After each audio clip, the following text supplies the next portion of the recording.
Untuk informasi lebih lengkap dan juga berita terkait bisa klik link di deskripsi dan juga jangan lupa untuk download aplikasi CNBC Indonesia di Play Store dan juga App Store. Dan yang paling penting jangan lupa subscribe ya.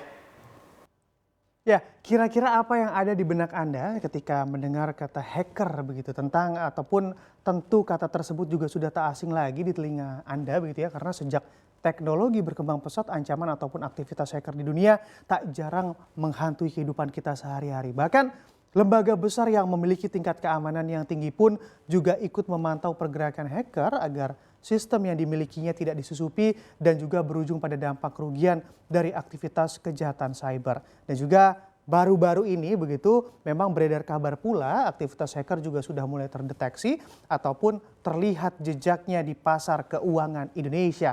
Apakah benar demikian? Selengkapnya akan kita ulas bersama dalam Hacker Gentayangan di Pasar Keuangan. Ya, belum lama ini Otoritas Jasa Keuangan OJK mempublikasi terkait temuan terhadap aktivitas para peretas atau yang seringkali lebih familiar disebut hacker, yang mana memang mulai bergerak secara aktif atau bergentayangan di pasar keuangan Indonesia. Di mana hal tersebut juga dijelaskan oleh Ketua Dewan Komisioner OJK Wimbo Santoso, di mana memang pihaknya menyatakan bahwa perbankan mau nggak mau ubah jadi digital produk semua. Lending juga begitu, tapi ada resiko kita sebut resiko cyber. Nah, di sini memang apalagi ini hacker sudah mulai bergentayangan untuk menyantroni lembaga keuangan yang ujung-ujungnya minta dibayar. Sebenarnya sudah terlihat motifnya ya, minta dibayar.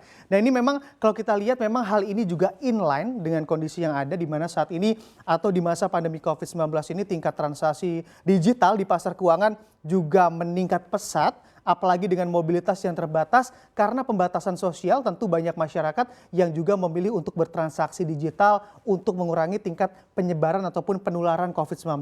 Maka dari itu di satu sisi kondisi ini sebetulnya berdampak positif bagi masyarakat, akan tetapi juga memiliki resiko yang tinggi pula, yang mana keamanan terkait data konsumen ataupun nasabah perbankan juga harus dipikirkan baik-baik agar tak menjadi sasaran empuk para hacker. Dan juga bukan hanya di perbankan, dewasa ini transaksi perdagangan saham begitu ya, maupun kripto juga makin marak dilakukan oleh masyarakat. Tentu hal ini juga dapat dibayangkan begitu apabila tingkat keamanan dari sistem transaksi keuangan juga tidak diperketat, akan berapa banyak kerugian yang akan didapat nasabah dari kejahatan cyber yang mana memang mulai mengintai di pasar keuangan Indonesia ini. Dan juga sebenarnya berapa sih potensi resiko dari aset-aset keuangan di Indonesia apabila jadi sasaran hacker? Nah ini menarik juga, bisa kita lihat di slide selanjutnya. Nah, di sini memang apabila berbicara terkait nilai aset yang ada di pasar modal ataupun di KSEI atau Custodian Central Efek Indonesia, ternyata nilai aset yang tercatat di CBES pada Februari 2021 tercatat begitu sudah berada di angka 4.790 triliun rupiah nilainya. Di sini dengan persentase kepemilikan asing sebesar 41,18% dan juga ada juga di lokal ada di angka 58,82%. Nah, bagi Anda begitu ya para investor ataupun Anda bermain di pasar modal, tentu uang Anda juga tercatat di sana. Apakah Anda juga tidak was-was apabila nominal ataupun dana Anda juga berpotensi untuk dibobol oleh para hacker ini? Lalu apabila melihat nilai dari aset perbankan di Indonesia nominalnya juga tak main-main, atau berada di angka 9.124 triliun rupiah atau lebih banyak nilai aset dari tercatat di CBES. Di sini memang pada Februari 2021 yang mana memang maka dari itu dengan mulai terdeteksinya aktivitas para hacker di pasar keuangan Indonesia yang mana sudah seharusnya regulator juga mewaspadai dengan selalu meningkatkan proteksi ataupun keamanan dari kejahatan cyber yang ada. Lalu bagaimanakah aktivitas hacker yang mana memang cukup berhasil begitu ya ataupun dapat dikatakan berhasil mengambil keuntungan dari lengahnya sistem keamanan pada sejumlah kasus besar di kejahatan cyber, bisa kita lihat di slide selanjutnya.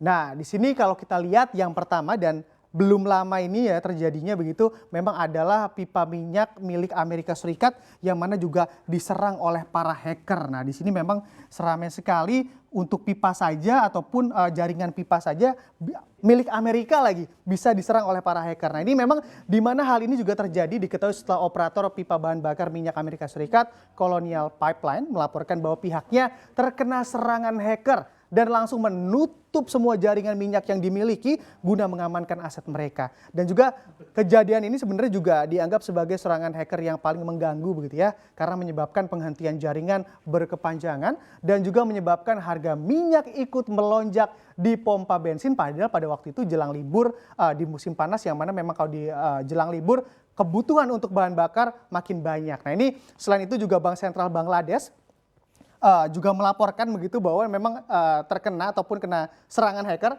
yang menyebabkan uang sebanyak 106 triliun rupiah atau jumlah yang bukan main-main lenyap karena sistemnya diretas oleh para hacker. Lalu sama halnya dengan Bank Sentral Bangladesh ini, sistem pembayaran di Bank Meksiko juga berhasil diretas oleh para hacker ini, yang mana memang sistem pembayaran di Bank Meksiko ini juga diretas oleh para hacker yang menyebabkan kerugian hingga 210 miliar rupiah banyaknya. Nah, bahkan di tahun 2016 Bank Sentral kita atau Bank Indonesia juga dikabarkan mendapat ancaman nih dari hacker yang menamakan dirinya sebagai kelompok peretas Anonymous. Nah, ini juga, tapi menurut Bank Indonesia mereka juga tampil diam dengan ancaman tersebut dengan telah memblokir yang mana dari pengakses begitu ya dari sistem yang dimiliki tak kurang sebanyak 149 kawasan yang tak lazim untuk mengakses situsnya ditutup dan tak dapat masuk lagi ke dalam sistem. Tentu dengan adanya kejadian ini ataupun kejahatan cyber ini sampai kapanpun juga akan mengintai kita, karena sejatinya kemajuan teknologi juga pasti juga ada kalanya begitu ya, memberikan dampak negatif yang mana juga perlu kita waspadai. Dan bijaklah dalam bertransaksi dan selalu pastikan transaksi yang Anda lakukan aman tentunya dari kejahatan cyber dengan selalu mengecek secara berkala dan mengupdate sistem maupun password yang Anda miliki.